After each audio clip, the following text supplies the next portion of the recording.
You're listening to Inside iOS Dev, show about real-world iOS development. Today with you, your hosts Alex Bush and Jerome.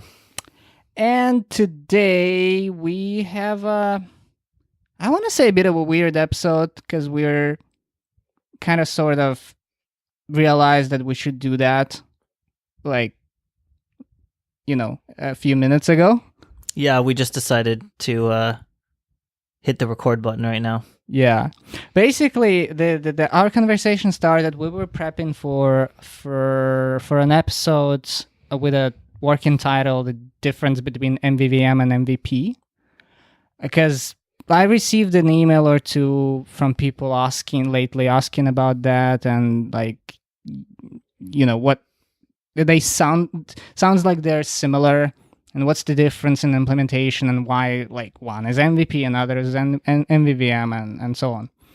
And then we started to chat about that, and we kind of realized, oh, well, it's all based on the definitions you give those things, right? And people have different implementations of those patterns.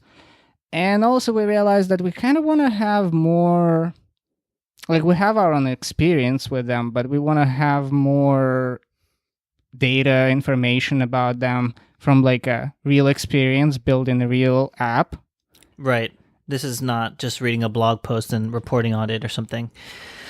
And we kind of came to the conclusion that, we gotta build a Twitter clone or something like that. So I feel like a lot of these, you read a blog post, or even if you watch someone build it using some example app, it's some really simple thing that's not realistic and it's not going to exist in the real world.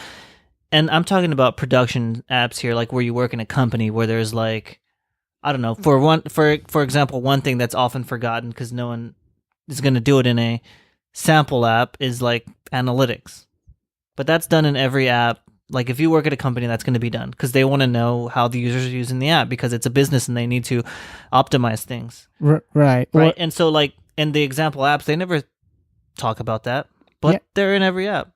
Yeah. Or same thing would be different targets for staging, production, right? Same thing. Example app would never have that set up. Right.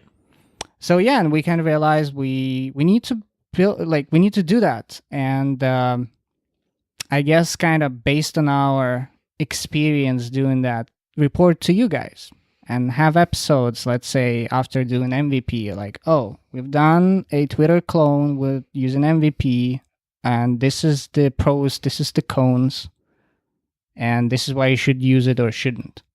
Or depends, most likely. It's going to be depends. The answer will likely be it depends, but at least there'll be more clarity around it. Right. And then the next time, I don't know how long it would take us, but the next time, right, we do the same with MVVM.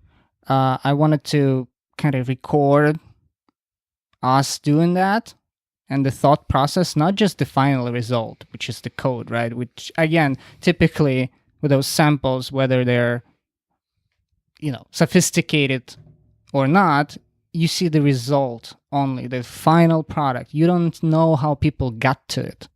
How they made those decisions. Yep.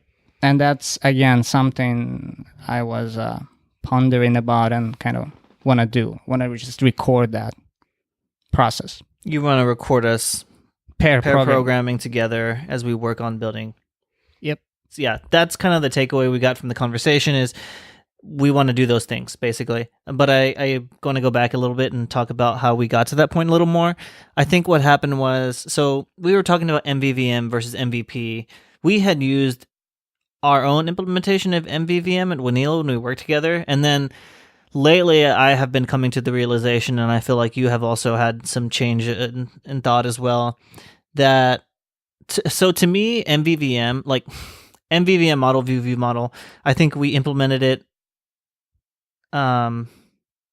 maybe not in a standard way. So to me, I think view models they're models for the view. They should just be simple. They could, I guess, ideally be a struct. They're just these simple things. They're not classes. They just provide data for a view, or you just pass them to a view controller. So in my mind, you can actually have a presenter. So you can have a model view presenter architecture, and you can have a presenter serve up a view model. So yeah, it's just like there's just a lack of clarity, and yeah, that's kind of where we were at. Yeah, and also we both are reading Clean Architecture right now, the new book by Uncle Bob, and he kind of clarifies there the clean architecture, right? The basis for Viper and thinking there, which kind of changes my understanding of things as well. Because yes, Andrew, exactly what you said. Like we used our own implementation of view models, and they were not really models per se. It was just a name. What they were really they were really a kind of buffer proxy, whatever you call it, in between of the view and the business logic. But then again, with some definitions, like presenter is kind of that as well. But then in those definitions, presenter owns the view and manipulates with it, which is not like we didn't do that, and our view models were completely separate and didn't know that a view was using them. I think writing an app using these design patterns is way more effective use of time than reading another blog post. Right. Because you'll see where things, how they start to play out in the real world, not as this abstract thing. Yeah, so I was telling you earlier about the example at Reddit. Basically, we have this base view controller, and it commits us to this inheritance hierarchy, and inheritance just sucks. I just run into so many problems with inheritance. So anyways, we have this base view controller, and then we wanted to use a different view controller, but it would break from the inheritance hierarchy. So then and the rest of the app, we made the assumption that everything inherited from the base view controller. However, this wasn't the case.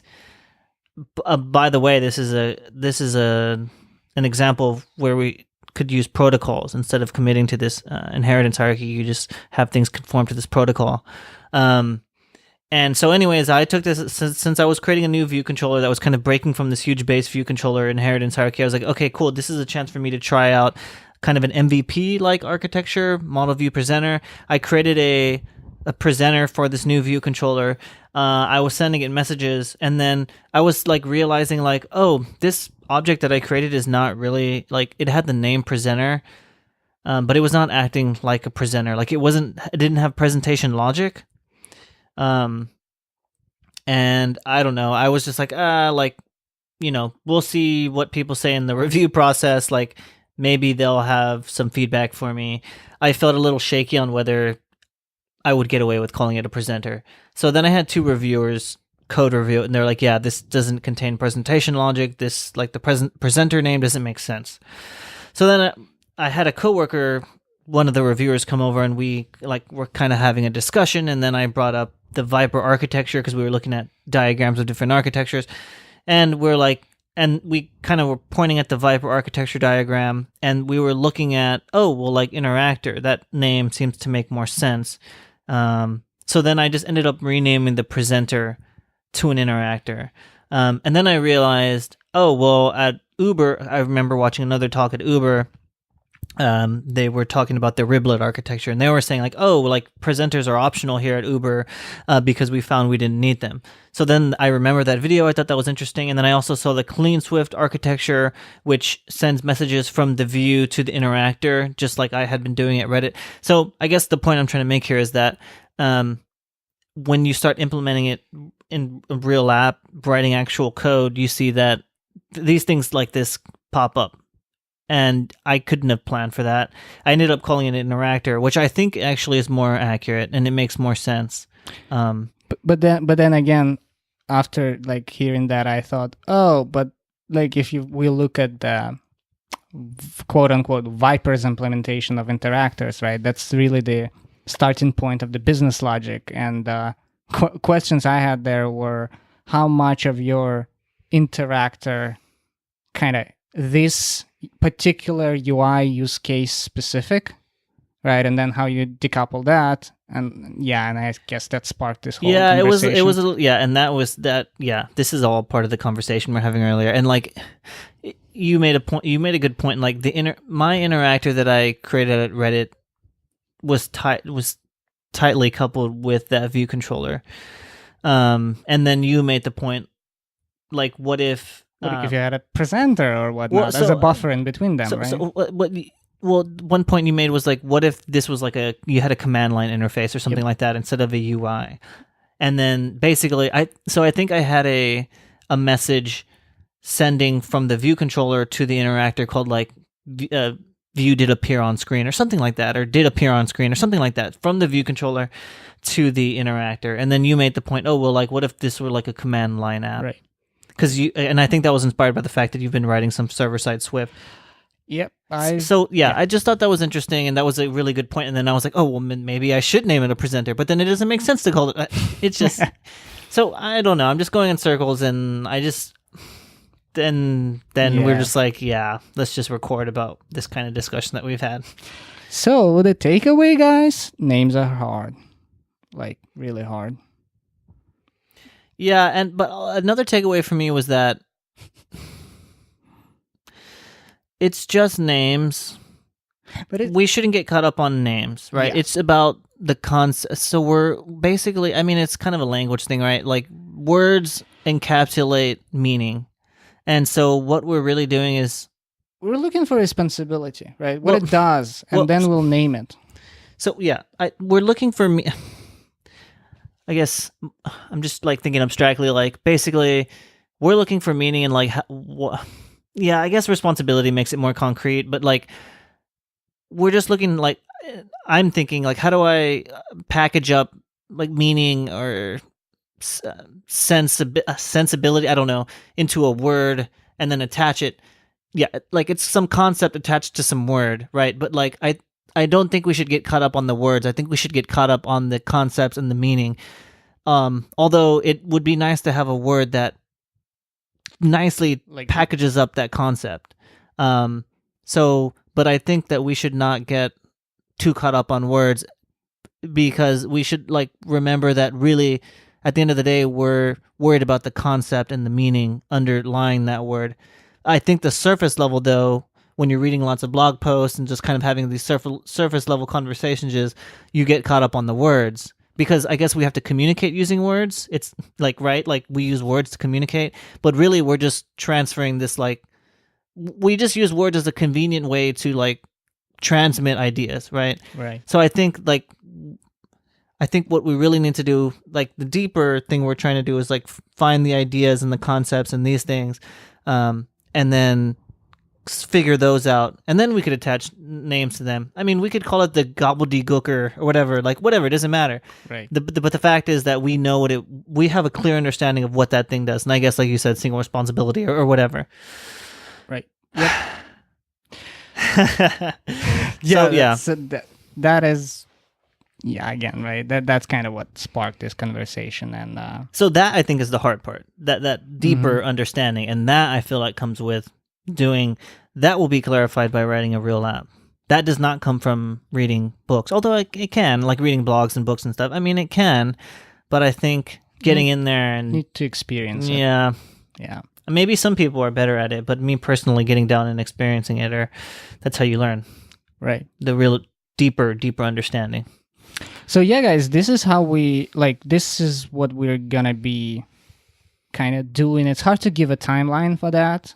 There are some changes. I'll be away, not from the podcast, but away from San Francisco for some time, most likely. But we hope to kind of get on that soon enough and report back to you, so we all benefit. Yep. All right, guys. Till next time. Follow us on Twitter at InsideIOSDev. Email us at hello@insideiosdev.com. Thanks so much for listening. Have a good day. Bye.